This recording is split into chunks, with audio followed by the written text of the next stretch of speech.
राजस्थान के अंदर लोकसभा के जो दोनों चरण थे ख़त्म हो गए और उसके बाद में जो चुनाव आयोग के जो आंकड़े आए हैं और अगर उनको सबको देखा जाए उन आंकड़ों से तो उसमें से कुछ 2 या 3 सीटें ऐसी हैं जो एक तरीके से बीजेपी का पूरा के पूरा ये काम बिगाड़ रही हैं और बीजेपी इसकी वजह से काफ़ी मुसीबत में आ सकती है और मामला कहीं पे भी इधर उधर हो सकता है।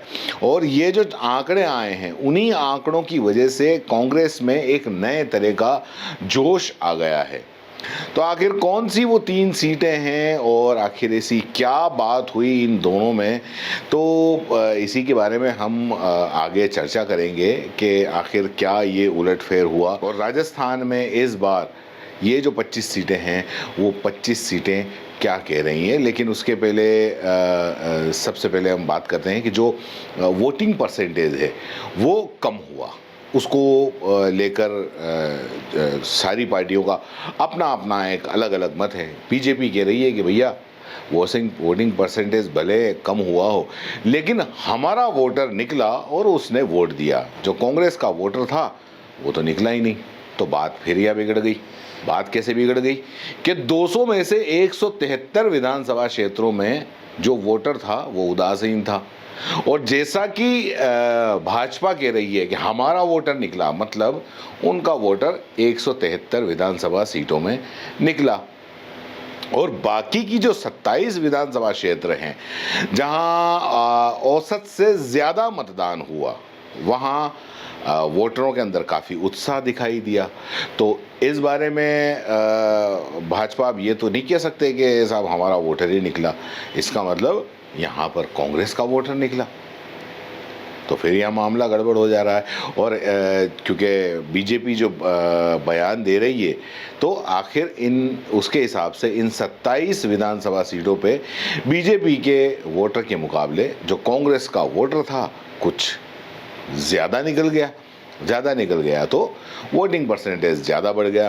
अब ये जो 27 विधानसभा सीटों में 5 लोकसभा सीटें के अंदर ये 27 जो सीटें हैं ये इधर उधर बिखरी हुई हैं जिसमें 5 लोकसभा सीटें आ रही हैं। उसमें से 3 लोकसभा सीटें भी ख़ास तौर पर शामिल हैं जिनकी हम चर्चा करेंगे। चर्चा कर ही लेते हैं। जिसमें सबसे पहले मैंने हमेशा से इस चैनल के ऊपर हम बताते आए हैं कि बाड़मेर और बांसवाड़ा, मतलब बाड़मेर और बांसवाड़ा का आप ये मान लो कि यहाँ का वोटर ज़्यादा निकल गया, ज़्यादा जोश में आ गया। और जैसा कि बीजेपी बता रही है कि जहाँ कम वोटिंग हुई वहाँ पर उनका वोटर निकला, तो इसका मतलब बाड़मेर और बांसवाड़ा में जो कांग्रेस या बीएपी या निर्दलीय जो भी यहाँ पर जो आगे चल रहे हैं उनका वोटर ज़्यादा आगे निकला, मतलब भाजपा का वोटर कम निकला और कांग्रेस का वोटर ज़्यादा निकला। बांसवाड़ा के अंदर हवा आपको कुछ अलग ही इशारा कर रही है, राजकुमार रोत। और बाड़मेर जैसलमेर की बात करें तो वहाँ पे भी कुछ अलग ही इशारा कर रही है। लेकिन इसके साथ साथ एक सीट और आती है जो बहुत ज़्यादा महत्वपूर्ण है और वो है कोटा। अब बीजेपी कहेगी कि जहां ज़्यादा मतदान हुआ उसका वोटर वहां ज़्यादा संख्या में निकल गया और जहां कम मतदान निकला वहां भी उसका मतदान हुआ। हालांकि पार्टियां ऐसे ही कहती हैं तो बीजेपी भी हो सकता है ऐसा ही कहेगी। तो ये तर्क माना भी जा सकता है, नहीं भी माना जा सकता। अब 173 सीटों में जो वोटर है वो उदासीन है क्योंकि इस बार ये तो तय है कि न तो हिंदुत्व चल रहा है, न राष्ट्रवाद चल रहा है और न ही मोदी का चेहरा बिक रहा है। इसलिए पता नहीं क्या क्या उलूल जुलूल बातें भी हो रही है, बयान भी हो रहे हैं, लेकिन इसके बावजूद गारंटी पर लोग पता नहीं क्यों यकीन नहीं कर रहे हैं। तो इसलिए पूरे 200 विधानसभा सीट के जो वोटर हैं वो कहीं उदासीन हैं तो कहीं कुछ ज़्यादा जोश में हैं। बड़ा अनबैलेंस सा माहौल है और जिन मुद्दों से भाजपा हमेशा इधर उधर बचती आई है उन मुद्दों पे पता नहीं क्यों लोग बात करने लग गए हैं। महंगाई पे बात करने लग गए हैं, बेरोज़गारी पर बात करने लग गए हैं, जो आर्थिक विषमता है उस पर बात करने लगे हैं और इसीलिए कहीं ना कहीं ये कुछ असर उल्टा पड़ता हुआ दिख रहा है। अगर मान लो भाजपा कह रही है कि 173 वोटों पर उनका वोटर निकला, अगर ये दावा कम मतदान पे कांग्रेस करती है कि कांग्रेस का वोटर निकला लेकिन भाजपा का वोटर नहीं निकला, तो समझ लीजिए कि बीजेपी भारी मुसीबत में आ जाएगी। तो सबसे पहले बीजेपी तय कर ले कि कम मतदान में उसका वोटर निकला है या फिर ज़्यादा मतदान में उसका वोटर निकला है। तो ये जो दोनों हैं तो उसमें अब कम में निकला है तब भी और ज़्यादा में निकला है तब भी बीजेपी को कुल मिला के नुकसान तो हो ही रहा है।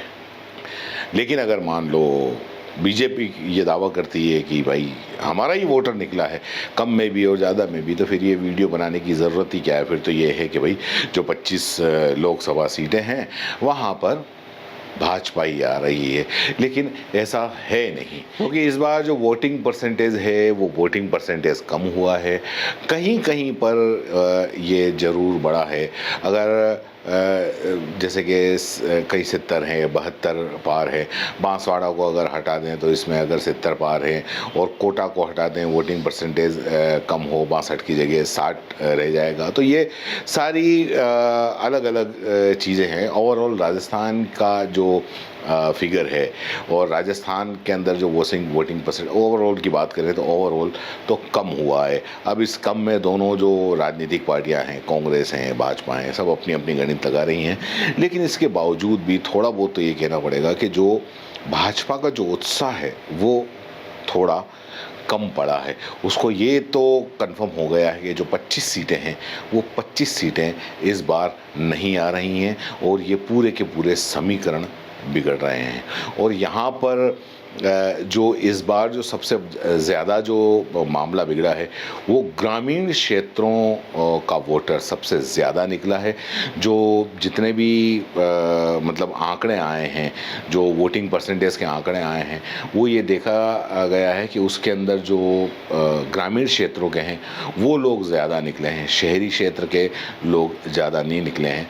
अब अगर मान लो ऐसा है तो यहाँ फिर से सोचने वाली स्थिति है कि ग्रामीणों ने किसको वोट दिया।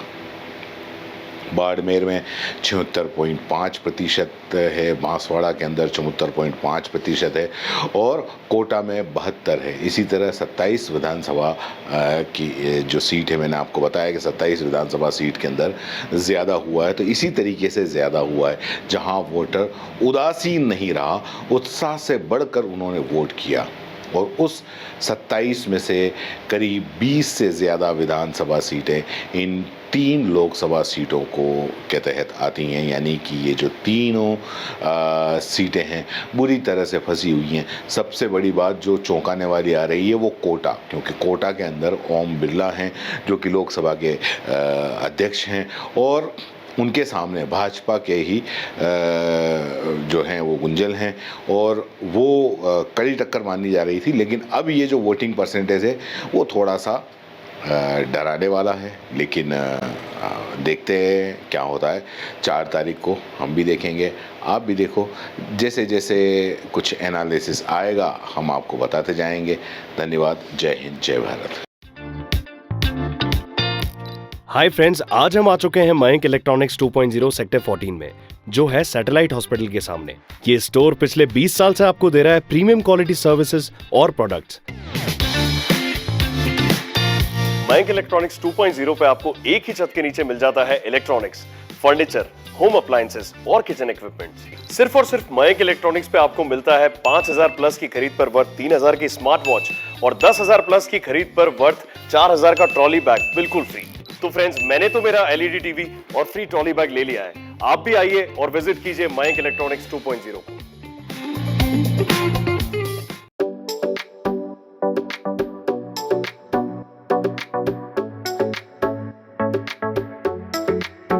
R&T ग्रुप ऑफ कॉलेजेस, यहाँ आपको मिलता है world class infrastructure in India, well equipped science laboratories, agriculture की यूनिक सीड लैब भी, digital library, computer lab with AI technology, digital board सभी छात्रों के लिए, ऑनलाइन स्टूडेंट्स के लिए पॉडकास्ट रूम भी अवेलेबल है। चित्तौड़गढ़ जिले और MLSU उदयपुर का एकमात्र NAC एक्रीडेटेड कॉलेज। कोर्सेज हैं जिनमें BCA, BCom, BSc, bio, maths, agriculture, BA, B.Ed, BA, B.Ed, BSc, B.Ed, BSTC, MA, MSc, MCom।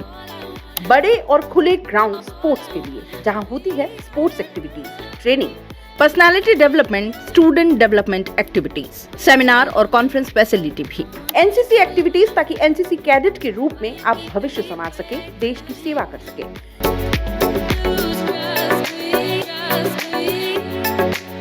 ये विजन है R&T and Vivekananda group of colleges के चेयरपर्सन डॉक्टर वसीम खान का।